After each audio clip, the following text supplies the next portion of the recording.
दंगों की फिर से साजिश, हर तरफ से बू आ रही है कि कुछ न कुछ तो पक रहा है और कुछ न कुछ तो जल रहा है। क्यों मुसलमानों को मारने की, मुसलमानों को परेशान करने की साजिशें हो रही हैं, जबकि प्रधानमंत्री हिंदू, राष्ट्रपति हिंदू, सारे नेता हिंदू, विदेश मंत्री हिंदू, अरे भैया ऊपर से नीचे तक सभी हिंदू। इसका मतलब यह है कि बात यहाँ हिंदू की नहीं है, बात चिढ़ है मुसलमान से बस, और माहौल खराब करने की लगातार कोशिश की जा रही है। एक मुद्दे पर और ध्यान दीजिए, और नहीं दे रहे तो मैं आपका ध्यान वहां लेकर जाऊंगा। अभी कुछ वक्त पहले आपने देखा और पूरी दुनिया ने देखा कि शबे बारात आई। पूरी दुनिया के मुसलमानों ने, दुनिया को किनारे करिए, भारत की बात करते हैं, पूरे भारत के मुसलमानों ने बेहतरीन तरीके से अपने घरों से निकलकर मस्जिदों में इबादत करके शबे बारात अपने अपने तरीके से मनाई। क्या आपने किसी मुसलमान भीड़ को, मैं यहाँ फिरके की बात नहीं कर रहा हूँ, मुसलमान की बात कर रहा हूँ, किसी भीड़ को क्या आपने देखा कि वो मंदिर वाली गली में गई, जुलूस निकाला, रैली निकाली और हिंदुओं के खिलाफ या किसी दूसरे मजहब के खिलाफ नारेबाजी की, या फिर लेजर लेकर चले और लेजर मंदिर की दीवार पर मारा और ला इलाहा इल्लल्लाह मंदिर की दीवार पर चला दिया? क्या आपने देखा कि मुसलमानों ने किसी हिंदू को पकड़कर, भीड़ मुसलमानों की हिंदू को पकड़कर कह रही हो कि बोल अल्लाहू अकबर? क्या आपने देखा कि कोई भीड़ नारेबाजी की आड़ में दूसरे मजहब को गाली बक रही हो? ऐसा बिल्कुल नहीं देखा होगा आपने, ये मेरा चैलेंज है। लेकिन फिर भी हमारी 2 रकत नमाज को देखकर उनकी पतलून गीली हो जाती है। न जाने क्यों, जो दिन में, ये तो मैं कहता हूं हिंदुओं से, हमें शुक्रिया अदा करो, मुसलमानों का एहसान मानो कि हमसे इतना डराया गया है तुम्हें बिला वजह, हमसे तुम्हें इतना डराया गया है, वो भी बिला वजह, कि जिस भी मुसलमान को देखते हो फौरन तुमको याद आता है अपना भगवान। तो ये अच्छी बात है कि बुरी बात है? हम जरिया बने, जो कभी मंदिर नहीं जाता, जो अपने भगवान को याद नहीं करता, वो मुसलमानों को गाली बकने के लिए अपना वो धार्मिक नारा जरूर लगाता है, जिस भी बहाने से लगाए। लेकिन ये चीजें बहुत ज्यादा हो रही हैं, लगातार मैं बता रहा हूं और आप महसूस कर रहे हैं कि देश में दंगे भड़काने की कोशिश की जा रही है। एक झुंड की तरफ से दंगा भड़काने की कोशिश की जा रही है, और एक जो कम्युनिटी है, जो मुसलमान कम्युनिटी है, मुस्लिम कम्युनिटी है, वो चुप रहकर, पिट कर, गाली खाकर, खामोश रहकर देश को शांति में रखना चाहती है। वैसे आपने बिहार के इलाके से अभी खबर सुनी, जिसमें खुशबू पांडे गई थी दंगा भड़काने, मस्जिद के अंदर जो है, जो भी उनको करना था, भजन कीर्तन, वहाँ उनका इलाज हो गया बहुत बढ़िया करके, और पुलिस ने भी अच्छे से इलाज कर दिया, पिट पिटा के आई वहाँ से, क्योंकि वहाँ एक तरफा सब कुछ क्लियर था। एसपी साहब ने बताया, एसीपी साहब ने बताया कि ये पूरा गैर कानूनी रैली था, गाली गलौज करते हुए रैली निकाल रहे थे, और एक जगह इनको जो करना था कर लिया, लेकिन ज़बरदस्ती मुस्लिम इलाके में गए और वहाँ पर माहौल ख़राब किया। ये तमाम चीज़ें आप देख चुके हैं हफ्ते भर पहले, लेकिन ये इनका पैटर्न है, ये इनका पैटर्न है। मैं आपको बता दूं कि भारत की राजधानी दिल्ली, क्योंकि अब बीजेपी आ गई है तो अलग ही नशे में है कि अब तो हम कुछ भी कर देंगे, अब तो लाल किले में घुस जाएंगे, अब तो हम जामा मस्जिद में कर जाएंगे, जामा मस्जिद तोड़ देंगे। इनके दिमाग में ये नशा है, इनके दिमाग में ये नशा है। हमारे सहयोगी दिल्ली में जो ग्राउंड पर पत्रकारिता करते हैं और लाइव करते हैं, फरहान यहिया की बात कर रहा हूं। Hindustan live, Hindustan live, live होता है तो इधर उधर की बकैती नहीं, लाइव अगला इंसान बता रहा था जिसमें कोई स्क्रिप्टिंग नहीं होती है। अपने कैमरे से कई बार वो दिखा चुके हैं और आज फिर उनके कैमरे ने दिखाया है कि भारत की राजधानी दिल्ली की जामा मस्जिद, मुस्लिम जहां आबादी ज्यादा है, वहां पर हमारे हिंदू भाइयों ने एक रैली निकाली। महाशिवरात्रि रोज निकालो, शिवरात्रि पे क्यों भाई, तुम रोज रैली निकालो, किसी को कोई दिक्कत नहीं है, मुसलमानों को तो कोई दिक्कत नहीं है। अब इन्होंने रैली निकाली। अब इनका एक नया हथियार है जिसका नाम है ट्रक। ट्रक पर है डीजे और डीजे के ऊपर एक नई चीज है लेजर, और उस लेजर से वो मस्जिद की गुंबद पर फोकस मारते हैं। ये फरहान यहिया हिंदुस्तान लाइव ने पूरा रिकॉर्ड किया है। मस्जिद की गुंबद और मीनार, खासकर गुंबद पर, मेन गुंबद पर आकृति बनाई जा रही है। ये कहां हो रहा है? भारत की राजधानी दिल्ली में हुआ और कलाकृति बनाई गई, ओम लिखा गया और उस पर से नीचे जो भीड़ है हिंदूवादी, वो चीख रही है, चिल्ला रही है, नारेबाजी कर रही है। ये कहीं और नहीं, भारत की राजधानी दिल्ली में हो रहा है। ग्राउंड रिपोर्टिंग करते हुए फरहान यहिया बताते हैं कि ये पहली बार नहीं है, पिछले साल भी हुआ, उससे पहले भी हुआ और लॉकडाउन से ऐसा हो रहा है। पहले इस वीडियो को सुनते हैं। आज महाशिवरात्रि है और इसकी पूर्व संध्या यानी कल की ये तस्वीरें सोशल मीडिया पर जमकर वायरल हो रही हैं। शोभा यात्राएं निकाली जाएं, खूब निकलें, हर रोज निकलें, कौन मना करता है। लेकिन ये क्या कि हर शोभा यात्रा मस्जिद के बाहर ही रुक जाती है। कहीं और की मस्जिद की बात तो छोड़ दीजिए, पिछले 4-5 साल से लगातार ये देखा जा रहा है कि दिल्ली की शाही जामा मस्जिद के बाहर इसी तरह पुलिस की मौजूदगी होती है। अफसरान के हाथ पैर फूले होते हैं और पुलिस अपनी पूरी जिम्मेदारी निभाते हुए, मुस्तैदी दिखाते हुए कि कोई अनहोनी ना हो जाए, मौके से शोभा यात्रियों को आगे बढ़ा देती है। बावजूद इसके जामा मस्जिद पर जबरन लाइटें, हाई बीम लेजर लाइट वगैरह डाली जाती हैं और इस बार तो हद ही हो गई कि गुंबद और मीनारों के बीच में ओम बनाया गया। फुल डीजे और गाने बाजे के दरमियान ये सब कुछ चलता रहा। चांदनी चौक में शाही मस्जिद फतेहपुरी का भी यही हाल रहा। सवाल यह है कि आखिर क्यों माहौल को खराब करने के लिए कुछ शरारती तत्व ऐसा कर रहे हैं। मस्जिदों के बाहर ही आखिर क्यों ब्रेक लगाया जाता है ऐसी शोभा यात्राओं पर? जिस तरह मस्जिदों पर लेजर लाइट डाली जाती है, नारेबाजी की जाती है, ऐसा ना किसी गुरुद्वारे ना किसी चर्च के बाहर आज तक देखा गया। फिर सिर्फ मस्जिद ही क्यों? पिछले साल भी शाही इमाम सैयद अहमद बुखारी घर से बाहर निकल आए थे और कल भी वो बाहर आ गए। उन्होंने भी और साथ में पुलिस ने मिलकर के हालात को संभाला।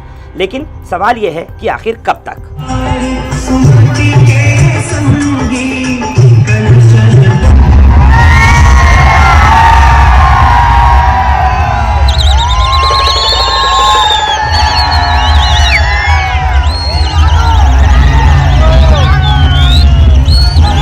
हजरात, अब इस मामले पे ज्यादा जानकारी उसी से लेंगे जिसको ज्यादा पता है। तो आइए फरहान भाई से ही पूछते हैं कि ये पूरा मामला क्या है, क्योंकि दिल्ली की सड़कों पर चप्पे चप्पे पर नजर इसी शख्स की रहती है। फरहान भाई, बहुत बहुत स्वागत है आपका हमारे चैनल पर।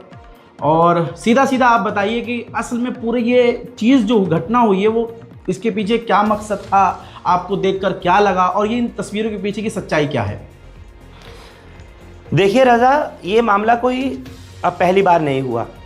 यानी महाशिवरात्रि का मौका है और एक शोभा यात्रा उसकी पूर्व संध्या पर निकल करके जा रही है, ये कोई पहली बार नहीं है। इससे पहले भी, यानी अगर पिछले साल की बात करूं, 2024 की, 2023 की, 2022 की, जब लॉकडाउन था, लॉकडाउन सेकंड, उस वक्त से लेकर के अभी तक कई मरतबा ऐसा हो चुका है कि चाहे चांदनी चौक में फतेहपुरी मस्जिद हो, शाही मस्जिद है वो भी, और चाहे जामा मस्जिद हो, वहाँ ये ब्रेक लग जाता है अचानक से शोभा यात्रा जब निकल रही होती है। एक धार्मिक जुलूस है, निकलना चाहिए, कोई उसको मना नहीं कर रहा, ना हम इस चीज़ के फेवर में या अगेंस्ट में। हम कहते हैं सब मजहब के अपने अपने तरीके हैं मनाने के, तो वो भी होना चाहिए। लेकिन कसदन वहाँ पर रुक करके वहाँ लेज़र हाई बीम लाइट्स को मस्जिद के गुंबद और मस्जिद की मीनारों के ऊपर फेंकना, यानी उसको और फिर वहीं पर ही बहुत तेज़ आवाज़ में डीजे वहाँ पर बजाना। पुलिस की वहाँ पर मौजूदगी होती है, थाना जामा मस्जिद, थाना दरियागंज का स्टाफ तमाम लगा हुआ होता है। पुलिस लगातार यही कोशिश करती है कि किसी तरह से कोई कंट्रोवर्सी नहीं पैदा हो, कोई मिसहैपनिंग नहीं हो, किसी तरह की अनहोनी ना हो। और बहुत सुकून से जो शोभा यात्री हैं वो निकलते हुए चले जाएं। मतलब यहाँ पर पुलिस बिल्कुल अपना काम सही कर रही थी, लेकिन जो भीड़ थी उसमें कुछ ऐसे लोग थे जो ये सब काम कर रहे थे, लेज़र मारना, इस तरह से भड़काऊ गाने बजाना, हाई बीपी पे म्यूज़िक देना, गाना बजाना, ये सब वो लोग कर रहे थे। और क्या पुलिस उन्हें रोक रही थी या उनको आगे चलने को कह रही थी कि आप आगे बढ़ो यहाँ से, या उन्हें रोक नहीं रही थी? वो शरारती तत्व थे या नहीं थे, ये स्वनियोजित यानी ये प्री प्लान था या नहीं था, हर साल ये इसको इंटेंशनली करते हैं या अनइंटेंशनली करते हैं मैं नहीं जानता। लेकिन हाँ, इतना ज़रूर है कि जो वर्दी वाले हैं वो भी और जो बिना वर्दी के लोग हैं यानी जो वॉलंटियर्स हैं जामा मस्जिद इलाके के, वो लोग खड़े होते हैं हमेशा और उनकी यही कोशिश होती है कि ये पुरसुकून यहाँ से चले जाएँ, किसी तरह का कोई इख्तिलाफ नहीं हो जाए, किसी तरह का कोई टसल पैदा नहीं हो जाए, क्योंकि ये मुस्लिम डोमिनेटेड इलाका है, आपको सबको मालूम है रज़ा।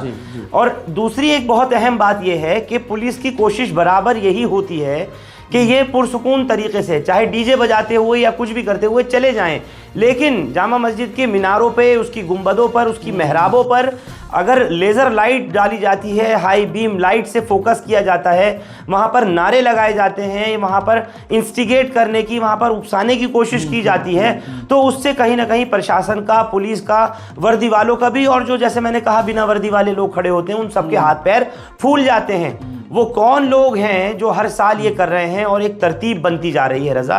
मैं यही आपसे कहना चाह रहा हूँ कि इलाके के माहौल को बिगड़ने में कोई देर नहीं लगती, क्योंकि शरारती तत्व उधर भी, शरारती तत्व इधर भी हमेशा देखा जाता है। और यही है पूरे भारत का सिनेरियो, आज से नहीं, ये तो अंग्रेज़ों के दौर से भी पहले और न जाने मुगलों के दौर से पहले रामलीलाओं के मंचन चले आ रहे हैं, मुहर्रम के जुलूस निकलते चले आते हैं, 12 रबीउल अव्वल का जुलूस निकलता है, रामलीला, राम बारातें निकलती आ रही हैं। कोई आज की बात है?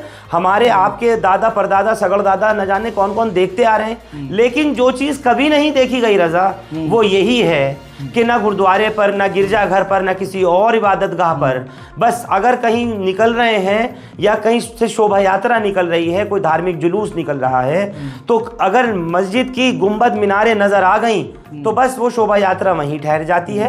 ये सिनेरियो दिल्ली की बात नहीं कर रहा, सिर्फ जामा मस्जिद फतेहपुरी की बात नहीं कर रहा हूँ, बल्कि पूरे देश में ऐसा देखा गया है। कई जगह तनाव हुआ, कई जगह दंगे भी हुए, कई जगह दंगे हुए, कई जगह आपने सब कुछ देखा, सारी दुनिया देख रही है। मेरा कहने का मतलब सिर्फ इतना ही है। मुसलमान क्यों नहीं करते भाई ये काम? मैं तो सोच रहा हूँ ये अच्छी बातें नहीं करते।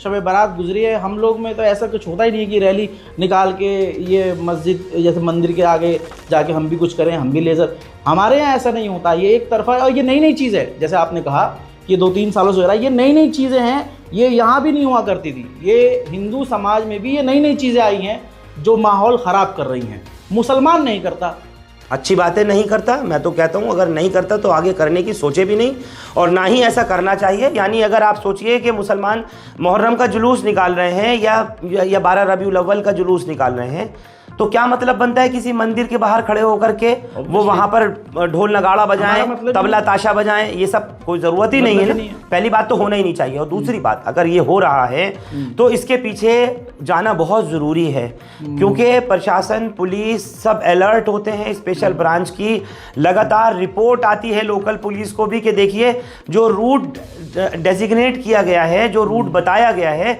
किसी प्रोसेशन के लिए, किसी जुलूस के लिए, धार्मिक शोभा यात्रा के लिए, वो यहाँ से यहाँ तक, यहाँ से यहाँ तक होता हुआ निकलेगा। इस बीच ये मंदिर रास्ते में आएगा, इस बीच ये मस्जिद रास्ते में आएगी, इस बीच ये गुरुद्वारा रास्ते में आएगा, सब कुछ पता होता है। लेकिन वो कौन से ऐसे एंटी सोशल एलिमेंट्स हैं, वो कौन से सरफिरे अनासिर हैं जो जानबूझकर, जैसे मैंने कहा इससे पहले कि इंटेंशनली या अनइंटेंशनली कर रहे हैं। और ये फिर एक सवाल ये है, एक बहुत बड़ा सवाल है, अपने आप में कई सवाल ये रखता है कि आखिर कब तक। यही बात है कि पुलिस ने बहुत कोशिश की और बहुत समझा बुझा करके लगातार जो वहाँ जवान लगे हुए थे उन्होंने बाकायदा शोभा यात्रियों को आगे की तरफ बढ़ाया और निकाला। सोशल मीडिया पे बहुत वायरल हो रही है। रज़ा, 1 मिनट आपकी बात को अभी नहीं मैं लेता हुआ अपनी बात पूरी करता हूँ। दूसरी एक बहुत ख़ास बात है, पिछले साल 2024 में जब रामनवमी पर शोभा यात्रा निकल रही थी, तब भी जामा मस्जिद की मीनारों पर, गुंबदों पर, मेहराबों पर, वहाँ के गेट नंबर 3 पर जिस वक्त में ये laser light, high beam light वहाँ पर फेंकी जा रही थी, बहुत तगड़ा डीजे बज रहा था।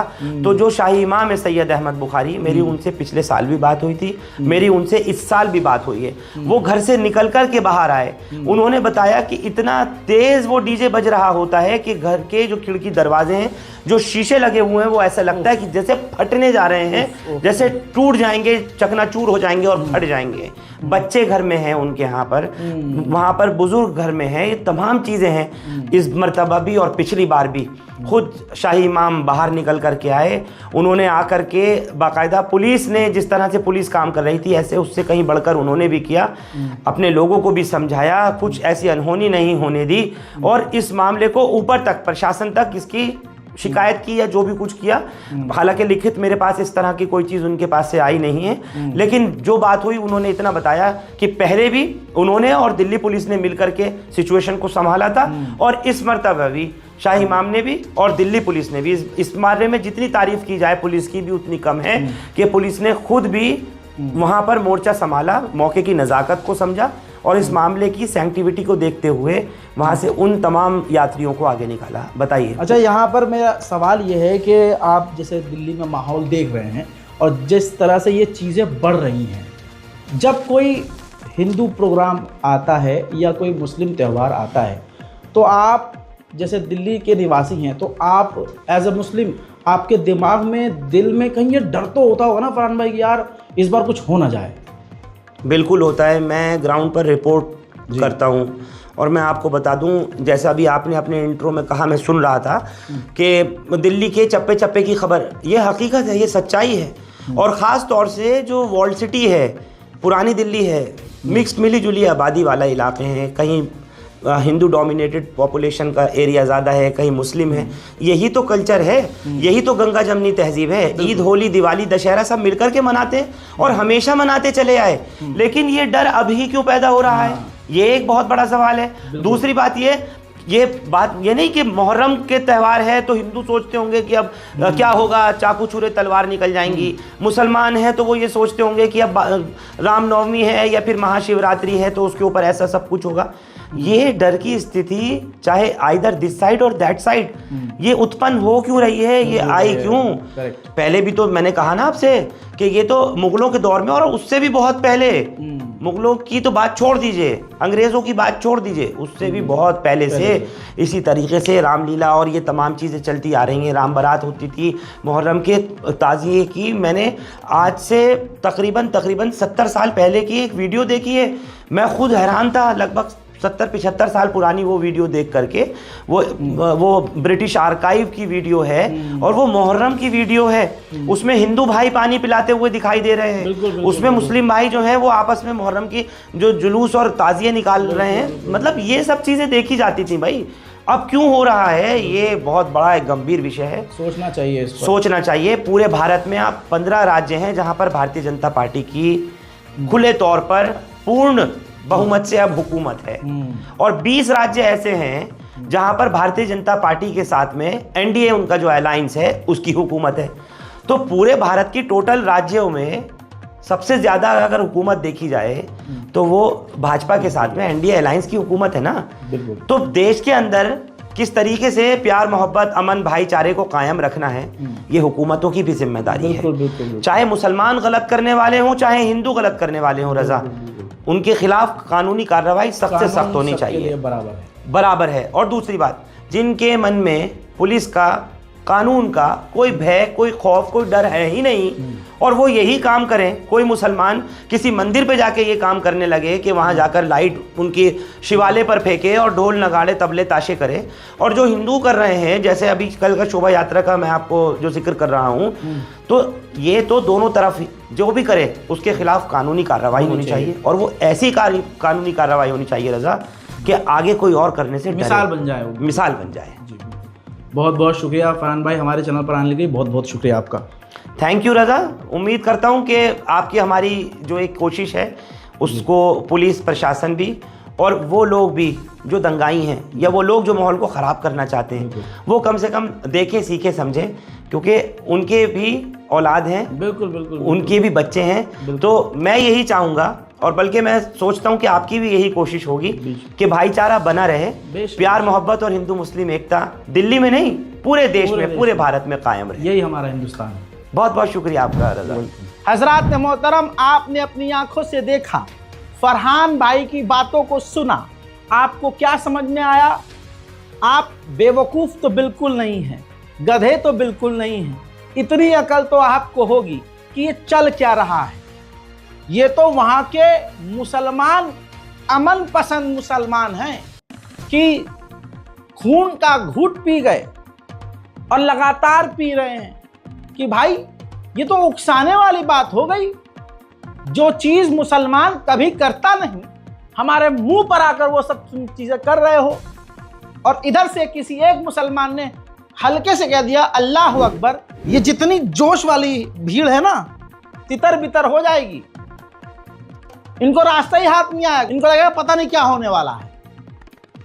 लेकिन इनको सिर्फ घमंड इस बात का है कि मोदी जी हैं। देखिए, वोट इसीलिए दिया है सिर्फ बीजेपी को। विकास नहीं चाहिए, रोजगार नहीं चाहिए।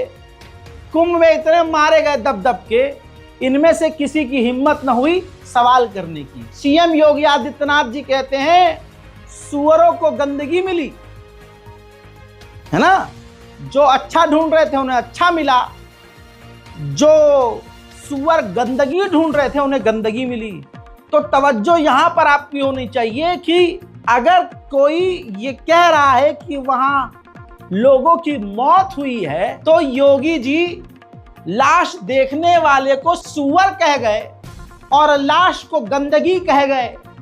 लाश किसकी है? लाश मुसलमान की थोड़ी न थी, वो तो उन्हीं बेचारों की थी जो महाकुंभ में नहाने गए।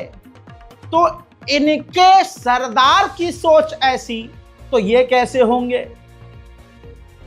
तो लगातार भारत में कोशिश की जा रही है एक भीड़ की तरफ से कि दंगा कैसे भी भड़क जाए। ऐसे ही झारखंड में हुआ, कोई एक त्योहार तो निकल जाए इनका बिना दंगा मचाए, लेकिन इल्जाम एक तरफा मुसलमानों पर लग जाता है। खबर झारखंड से आई। पहले बता दूं कि अब मामला शांत है।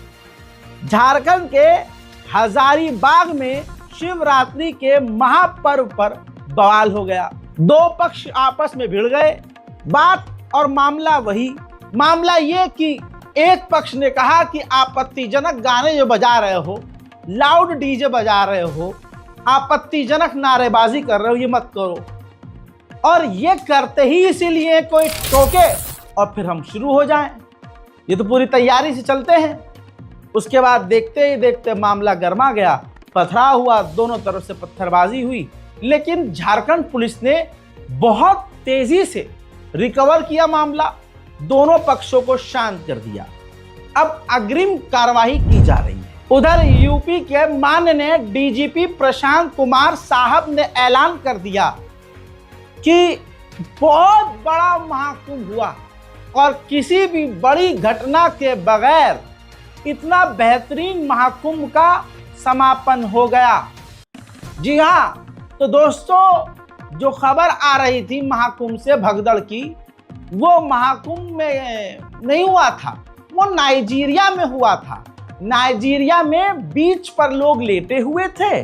अचानक से समुद्र के अंदर मगरमच्छ नजर आ गया। एक ने शोर मचाया तो 5 भागे, 5 भागे तो 50 और भागे। उसमें लोगों की मौत हो गई। महाकुंभ में थोड़ी ना कुछ ऐसा हुआ था। महाकुंभ में ना आग लगी थी, ना महाकुंभ में जो बाबा हैं उन्होंने अपनी महिलाओं की जो है चेंजिंग रूम में फोटो नहीं खींची थी, कुछ नहीं हुआ था। महाकुंभ में भी वीआईपी कल्चर नहीं था। ये सारी घटना नाइजीरिया की थी, कहीं की भी थी, भारत की तो नहीं थी। बीबीसी ने जो कार्टून बनाया है उससे बहुत चीजें समझ में आ जानी चाहिए। चप्पल आपस में वार्तालाप कर रही हैं, बड़ी तो नहीं, अजीब घटना जरूर हुई। आम तौर पर पहनने वालों की चप्पल खो जाती है, यहाँ हमारा पहनने वाला ही खो गया। ये चप्पल जूते आपस में बात कर रहे हैं। अगर आप ये ध्यान से देखेंगे, बल्कि ध्यान से नहीं भी देखेंगे तो आपको दिखेगा कि भारत में पूरी प्लानिंग के तहत, साजिश के तहत कोशिश की जा रही है कि दंगा भड़क जाए, कैसे भी भड़क जाए। और ये हिंदू संगठन वाले ही होते हैं। जैसे किसी हिंदू संगठन की महिला जिसका जबड़ा मुंह से बाहर आ रहा है, आंखें जो हैं बेरोजगारी और भूख से अंदर जा रही हैं, हालात उजड़े चमन जैसे हैं, लेकिन दीदी को फेमस होना है। उसने महाशिवरात्रि वाले दिन क्या किया, अपने झोले में छोटे से शिवलिंग यानी भगवान जी की मूर्ति को रखा, ताजमहल पहुंच गई। ताजमहल जाने के बाद उसने वहां पर जो करना होता है वो किया और प्रॉपर वीडियो में उसने इंटरव्यू दिया। कई जगह वीडियो वायरल हुआ। तो ये क्यों किया गया, मकसद क्या था? हम मानते हैं कि मुगलों के यहां तुम्हारे बाप दादा नाचा करते थे, गुलामी किया करते थे, हमें मालूम है। लेकिन अब मुगल सल्तनत खत्म हो गई है और अगर मुगल प्रॉपर्टी सोच लो तुम्हें मिल जाएगी, वो नहीं मिल सकती। उस पर पहले से सरकार का है कब्जा। तुम ये कौन सा, समझ में नहीं आ रहा है करना क्या चाह रहे हो। देखिए, मेरा नाम मीरा राठौर है, हिंदू महासभा से जिला अध्यक्ष। हम गए थे संगम से ये जल लेके आए और भोले बाबा के स्नान करवा के लेके आए।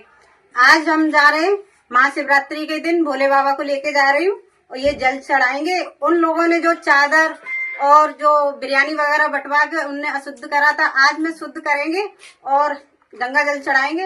हर हर भोले बाबा।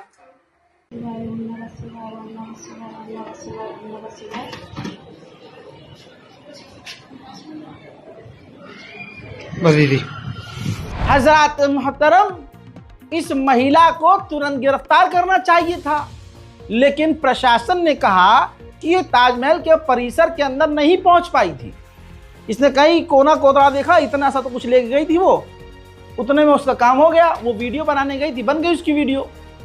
आप समझ नहीं रहे। किसी भी बेरोजगार निठल्ले को फेमस होना है। इस्लाम की यही तो ताकत है, मुसलमान की यही तो ताकत है, हमारी यही तो ताकत है। हमें तकलीफ पहुंचाने के कदम उठाते ही, हमें तकलीफ पहुंचाने के लिए उठाए गए कदम पर ही तुम फेमस हो जाते हो। हजरात, पुलिस कह रही है कि नहीं जी, यहां परिसर में नहीं जा पाई, बाहर से इसका काम हो गया। गिरफ्तार तो यहां भी होना चाहिए था। अफवाह तो फैलाई भाई, वो ताजमहल के अंदर नहीं गई, ताजमहल के परिसर में तो गई। मुसलमान तो रेलवे स्टेशन और रेल और एयरपोर्ट पर नमाज पढ़ता है, तो एक झुंड के पेट में इतनी तकलीफ होती है कि मुंह और पीछे से दस्त निकलने लगता है, दस्त। सोचिए अगर हम मुसलमान में से कोई एक ईद के दिन मस्जिद को छोड़कर मंदिर की गेट पर जाकर 2 रकत नमाज पढ़ाए तो क्या होगा, यही तो समझना है। लेकिन प्रशासन यहां उस महिला को गिरफ्तार नहीं करेगा। खबरें तो ऐसी सुनने में आती हैं कि सुनकर लगता है कि शासन, प्रशासन, न्यायपालिका यही चाहती हैं कि मुसलमानों की गर्दन एक लाइन से उड़ाई जाए। फिर हम ज्यादा ध्यान देते हैं तो हमें याद आता है कि ओ शिट, वर्दी के अंदर भी तो हिंदू है और वो काले कोट में जो ऊपर बैठे हैं वो भी हिंदू हैं, तो कहीं ना कहीं वो मानसिकता तो होगी। अब आप हैरान हो जाएंगे कि कर्नाटक हाई कोर्ट ने आनंद दरगाह में महाशिवरात्रि के अवसर पर दरगाह के अंदर शिवलिंग, पता नहीं शिवलिंग कहां से आ गया, लेकिन शिवलिंग की पूजा करने की 15 लोगों को अनुमति दे दी। ये वीडियो देखिए। कर्नाटक के हाई कोर्ट ने 15 हिंदुओं को दरगाह के अंदर शिवलिंग की पूजा करने की अनुमति दे दी। सोचिए, पहली बात, शिवलिंग कैसे आ गया दरगाह के अंदर, वो बात अलग है। और यही मुसलमान मार खाते हैं। अब यहां पर मुसलमान बढ़ जाएगा, एक एक हाँ दरगाह तोड़ दो, दरगाह तो हमारे मानते हैं, दरगाह तो ये होता है, बिदअत होता है, हराम होता है। अबे control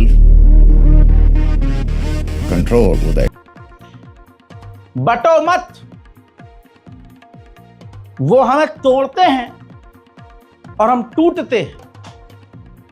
जब तक हम एक नहीं होंगे वो अनेक होके हमें मारते रहेंगे।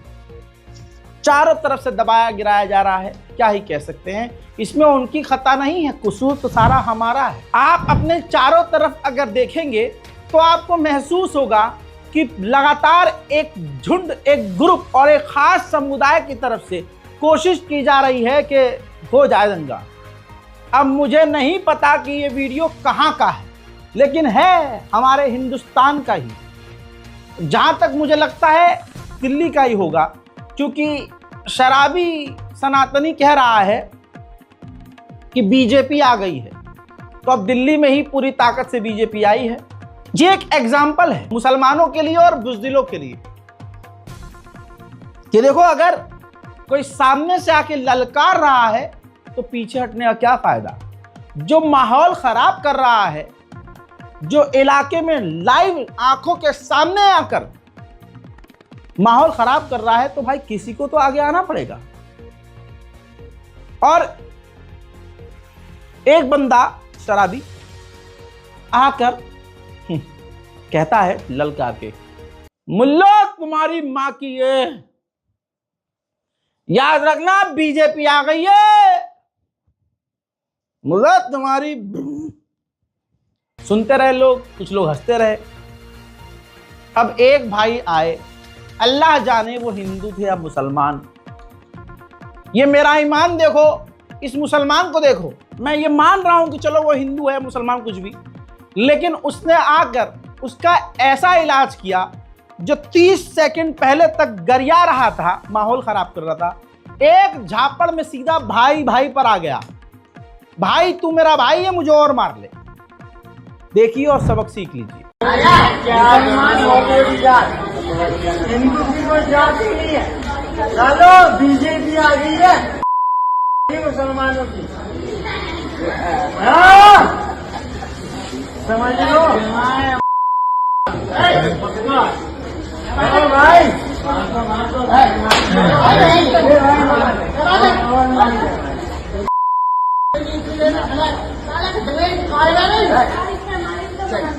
भाई और मान ले भाई, मान ले तुम मेरे भाई हिंदू हिंदू के क्या लेना।